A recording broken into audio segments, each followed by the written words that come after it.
zugeröstet. Wobei ich natürlich sagen muss, unter zugeröstet verstehe ich jetzt solche, die sich nicht eingewohnt haben. Also es gibt ja Leute, die jetzt als Nicht-Bayern zu uns kommen und sich ganz normal eingewohnen und ganz normal integrieren. Die meine ich jetzt nicht. Also die sind zwar vielleicht noch keine Bayern, aber sie sind dann auch Einheimische irgendwann. Ich meine jetzt schon die, ja, gut.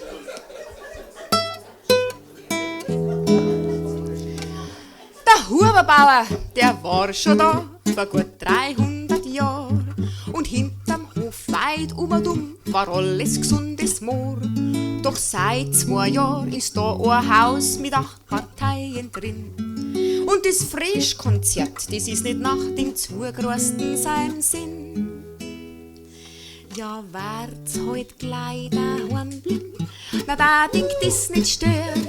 Und wir kannten in aller Ruhe unser Frischkonzert hören.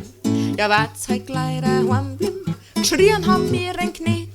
Wenn's da bleiben wollt, dann macht's ein bisschen nicht allweil so ein Gefritt. Im Nachbarort, da wart das Viech so schön wie auf der Alm. Damit man's nicht lang suchen muss, dran kloppen auch die Kalm. Auf einmal kommt ein Briefal da vom Anwalt her ins Haus. Das Kleid für unsere Kühe, das ist wem schon am Zugerosten ein Graus. Ja, bitteschön, wird's halt gleich daheim bleiben, wenn er da denkt, das nicht stören. Und wir kannten in aller Ruhe unsere Glocken leiten hören. Ja, wird's halt gleich daheim bleiben, schrien haben wir in Knet. Wenn's da bleiben wollt, dann macht's heut nicht allweil so ein Gefritt. Frau Patzke sagt zur Nichte, ach, wir haben es hier toll. Frischmilch, Körnerbrot und Bio-Eier, Körbe voll.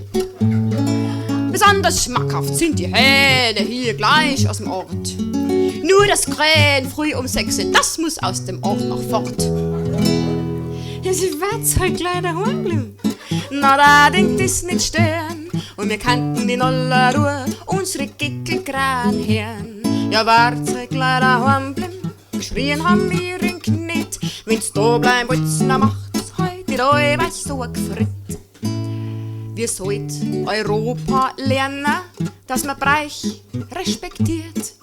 Wir werden von unseren eigenen Landsleuten gnadenlos traktiert. Aber braucht sich ja keiner mehr aufregen, weil das neue Minarett am Marktplatz mit dem Muezzin oben drauf, das übertönt keine Glocken, frisch und Gickel sowieso.